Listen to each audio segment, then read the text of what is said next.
안녕하세요. 신약 성경개관 14번째 시간입니다. 오늘은 지난 시간에 이어서 데살로니가 후서 말씀을 함께 살펴보도록 하겠습니다. 데살로니가 후서는 바울 서신인데요. 데살로니가 전서에 이어서 바울이 미처 다 전하지 못한 데살로니가 전서 말씀을 보충하기 위해 보낸 서신이라고 할 수 있습니다.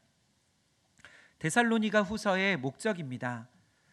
무엇보다도 데살로니가 전서에서 전했던 그리스도의 재림에 대한 가르침에 대하여 보충하는 데살로니가 교회 성도들 안에 있었던 그 재림에 대한 오해와 또 잘못된 문제들을 바로잡는 그러한 말씀이라고 할 수 있습니다.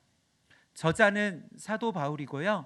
역시 독자는 데살로니가 교회의 성도들입니다.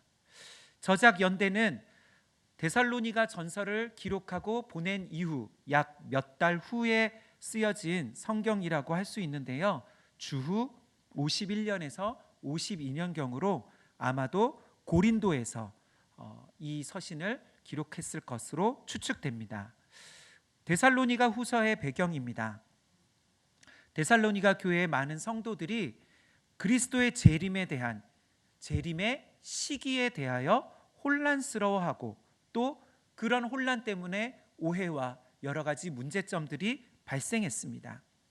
특별히 그들에게 처해진 상황은 안팎으로 여러 가지 박해의 상황이 있었는데요.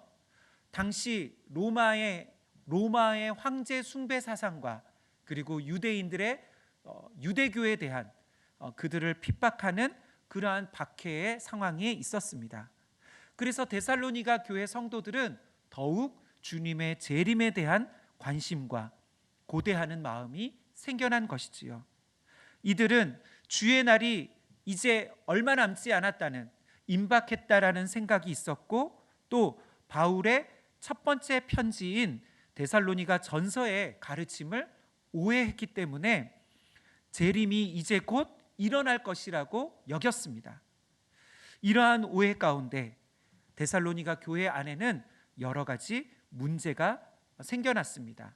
그 문제는 다름 아닌 자신의 삶을 내려놓고 일하지 않으며 또 게으르고 무질서한 삶을 사는 것이었습니다. 데살로니가 후서의 특징은 데살로니가 전서의 속편의 성격이 있고 또 이러한 여러 가지 데살로니가 교회의 사건들, 문제들에 대하여 가르치는, 다시 권면하고 있는 말씀입니다. 데살로니가 후서의 핵심 구절은 3장 5절인데요. 주께서 너희 마음을 인도하여 하나님의 사랑과 그리스도의 인내에 들어가게 하시기를 원하노라. 아멘. 데살로니가 후서의 개요입니다. 데살로니가 후서는 총 3장으로 이루어져 있는데요.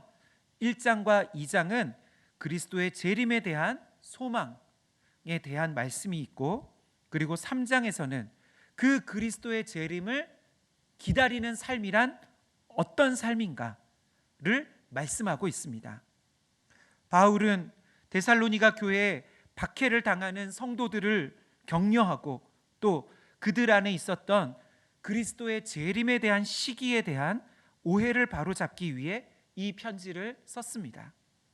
주님의 재림에 대한 가르침, 이 가르침이 그들에게는 너무나 필요했습니다. 그들 안에 게으름이란 문제가 일어났기 때문입니다. 이제 곧 예수님이 재림하신다는 생각 때문에 그들은 자신의 삶의 모든 것을 내려놓고 포기하고 아무 일도 하지 않는 그런 삶을 살아가는 사람들이 생겨난 것이지요. 그러나 사도 바울은 그리스도의 재림을 기다리는 삶이란 삶을 내려놓고 아무 일도 하지 않는 것이 아니라 자신에게 주어진 일상을 여전히 열심히 살아가는 것이라고 가르칩니다. 그때까지, 예수님이 오시는 그날까지 모든 성도들은 인내하며 재림을 기대하리는 그러한 일상의 성실한 삶을 살아야 하는 것이지요. 데살로니가 후서의 주제입니다. 첫 번째는 박해입니다. 바울은 환난과 고난에도 불구하고 인내하라고 격려하고 있습니다. 하나님은 자신을 신실하게 따르는 자들에게 승리를 주실 것이고 박해하는 자들은 심판하실 것입니다. 하나님은 우리에게 능력을 주셔서 박해를 견디도록 도우시고 또 우리의 믿음에 대한 상을 주시겠다고 약속하십니다. 우리의 믿음으로 인해 당하는 고난은 그리스도를 섬기는 힘을 주는 그분께 우리의 충성을 바치는 일인 것이지요. 두 번째 주제는 그리스도의 재림입니다. 첫 번째 편지 데살로니가 전서에서 바울은 주님의 재림에 대하여 전했습니다. 그런데 이 시기, 재림에 대한 시기는 아무도 알지 못합니다. 그래서 데살로니가 교회 성도들 중에 일하지 않고 그저 재림을 기다리기만 하는 그러한 사람들에게 사도 바울은 그것이 오해라고 말합니다. 그리스도께서 다시 오셔서 자신을 믿는 자들에게 주시는 그 상과 승리는 일상의 삶을 살아가는 사람들, 항상 깨어 있어서 그날이 언제일지는 모르지만 그날까지 굳게 서서 하던 일을 계속하는 그러한 신앙과 삶이 재림을 기다리는 삶이라고 말합니다. 주어진 삶의 자리에서 성실하게 그 책임을 감당하는 삶인 것이지요. 그 다음 주제는 큰 반역입니다. 사도 바울은 예수님의 재림의 날에 있을 여러 가지 징조들, 특별히 불법의 사람, 적 그리스도가 등장할 것에 대하여 말하고 있습니다. 그가 등장해서 큰 반역이 일어난다는 것이지요. 하나님은 이러한 사람이 반역하는 것을 두고 보십니다. 마지막 날에 심판이 있기 때문인 것이지요. 그때까지 적그리스도는 많은 사람을 속이며 미혹할 것입니다. 그때까지 악은 커질 것이고 그때까지 불의와 악이 득세하는 세상이 올 것입니다.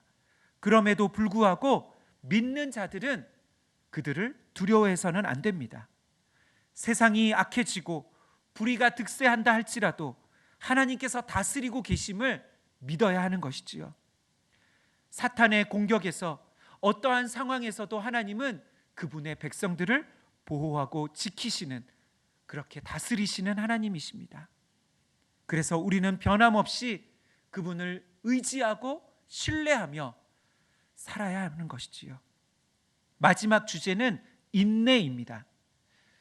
데살로니가 교회 성도들은 무질서와 또 게으름과 그러한 불순종의 삶이 아니라 깨어있는 삶을 살아야 했습니다.